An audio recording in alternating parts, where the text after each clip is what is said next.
this session, we will be discussing quotient rule. Suppose there are two functions, ux and v of x, and v of x is not equals to 0. We can say that the derivative of their quotient is given as dy ds equals to v du dx minus u dv ds over v squared. V du dx minus u dv ds over v squared. This is what they call quotient. U of x over vx. Y is equals to, the division line implies a quotient. So that's the quotient rule for differentiation. So this is what we'll be using to solve any question that comes as a quotient. Now let's look into examples. We'll also be attempting to examples in this video. Then I will send two or three more examples for you to practice, and then you can also endeavor to get more questions in your textbook to practice. Now let's continue. Let's start with solution of number 1. Solution. Remember that we said tan x can also be rewritten as what? Sin x over cos x. Sin x over cos x, which gives us the what? A quotient. So with this now we can use quotient rule. Our sin x will be u and our cos s will be v. So we need du dx and we also need dv dx, right? So what's our du ds? Our du ds will be differentiation of sin x will give you cos x. If you go back to the previous video, you see it there. And differentiation of cos x will give you what? Minus sin x.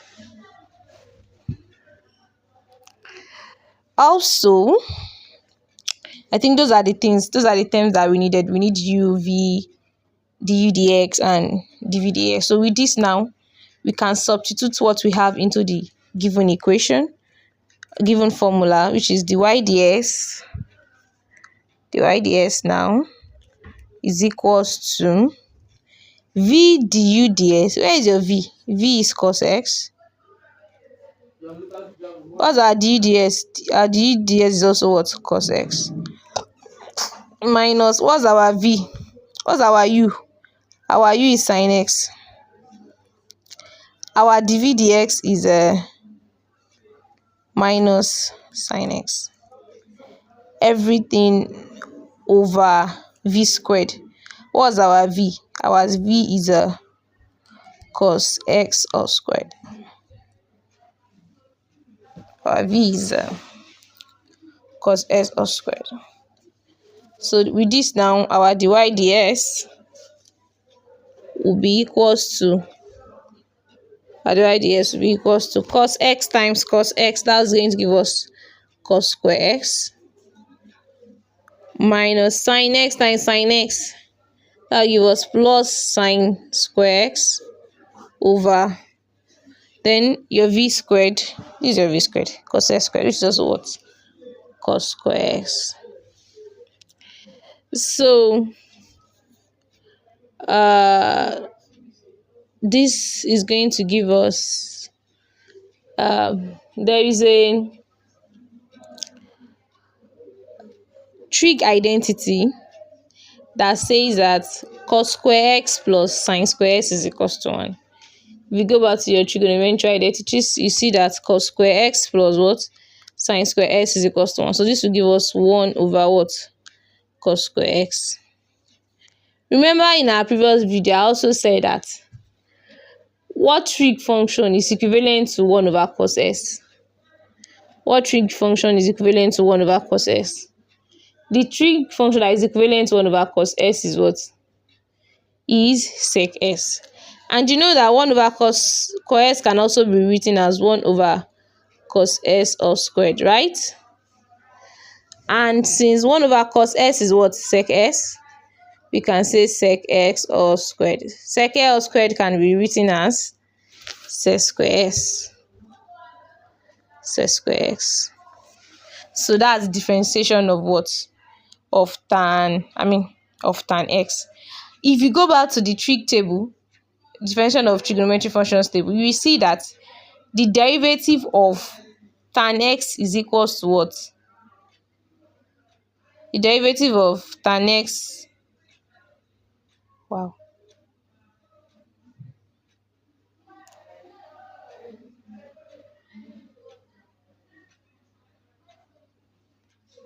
you will see that the derivative of tan x is equals to sec square s. And with what we have proved here using quotient rule, you can see that we have the same result.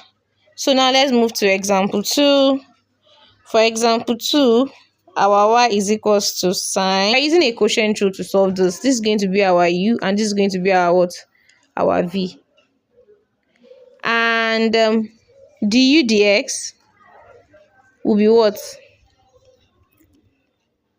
Will be 3 into bracket x plus 1, right?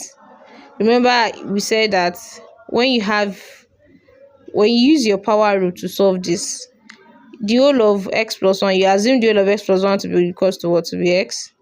Then you bring your 3 to the front, x plus 1, raised power of 3 minus 1, and differentiate what is inside also.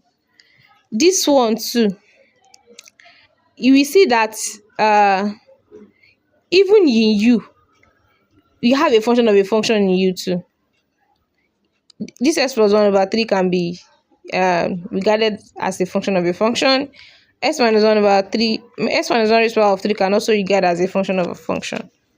So what do? You use the power rule first here. 3, you bring 3 to the front, x plus 1 raised to the power of 3, then you subtract 1 from it, minus 1. It will not stop there because what is inside the bracket is not limited to x alone. It's an expression. Is x plus 1. So what do? You evaluate or you differentiate what is inside this bracket. When you differentiate what is inside this bracket, you see that your result is 1, right? Times 1 or times 1. So du ds now is what? 3 into bracket of x plus 1 all squared. Can you see that? So if you want to find your dv dx, dv dx is also x minus 1 raised power of 3. So your v is x minus 1 raised power of 3. So if you want to find the dv dx, you bring this 3 to the front, 3 into bracket of x minus 1 raised power of 3, subtract 1 from this place, and then you differentiate what is inside, which is s. So if you differentiate s minus 1, what will it give you?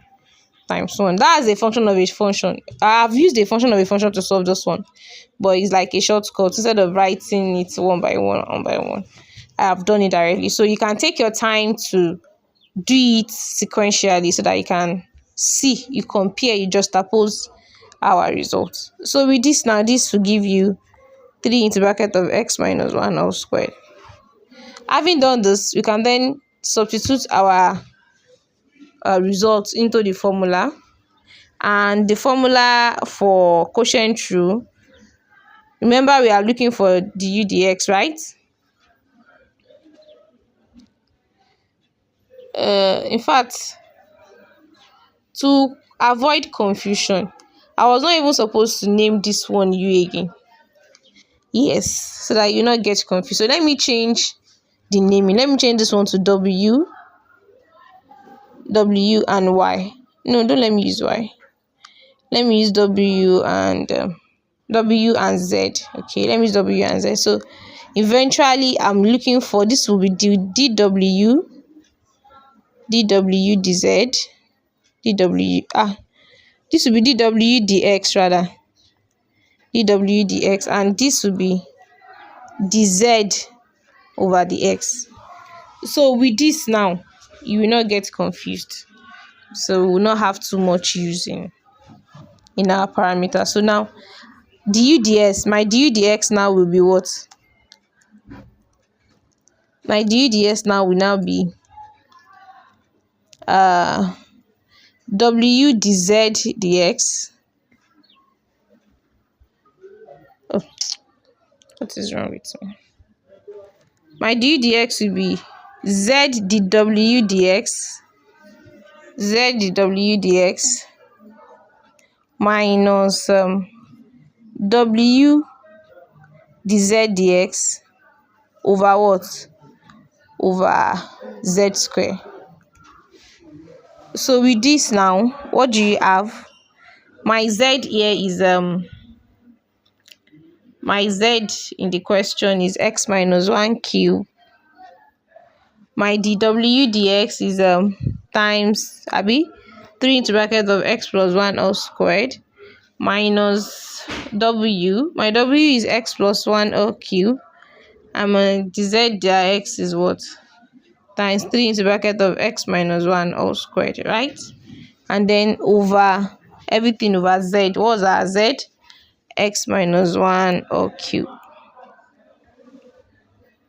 So I hope you can see what I'm writing.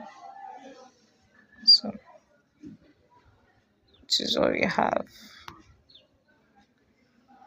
have. And then let's expand what we have. Now our dy ds will be equals to, this will become 3 into bracket of x minus 1, 3 into bracket of x minus 1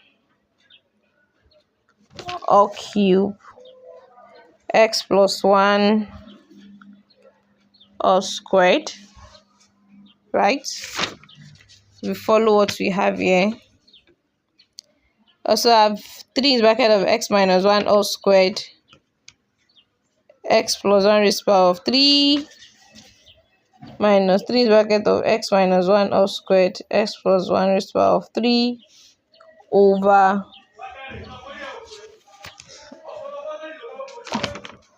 so my z, what's my z here?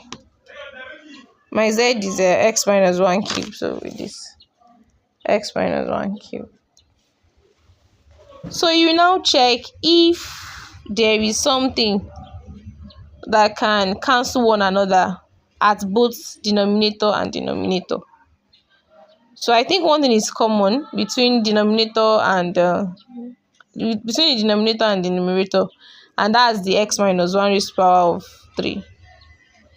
So you can factorize x minus 1 raised to the power of 3 out, or you just separate them. You separate each terms such that your dy ds will be like this: 3 into bracket of x minus 1 all cube, x plus 1 all squared over, since x minus 1 is the LCM, and then this will give us 3 into bracket of x minus 1 all squared, x plus 1 raised to the power of 3 over x minus 1 raised to the power of 3, right? So with this now, this will cancel this, and this will cancel this. We will have one left. So oh no, I'm not supposed to write dy. Supposed to divide. It's supposed to be dy because we are working with u first. We are still trying to find u. So our du dx now will be what? 3 into bracket of x plus 1 all squared minus 3 into bracket of x plus 1 all cube over x minus 1 all cube. So now that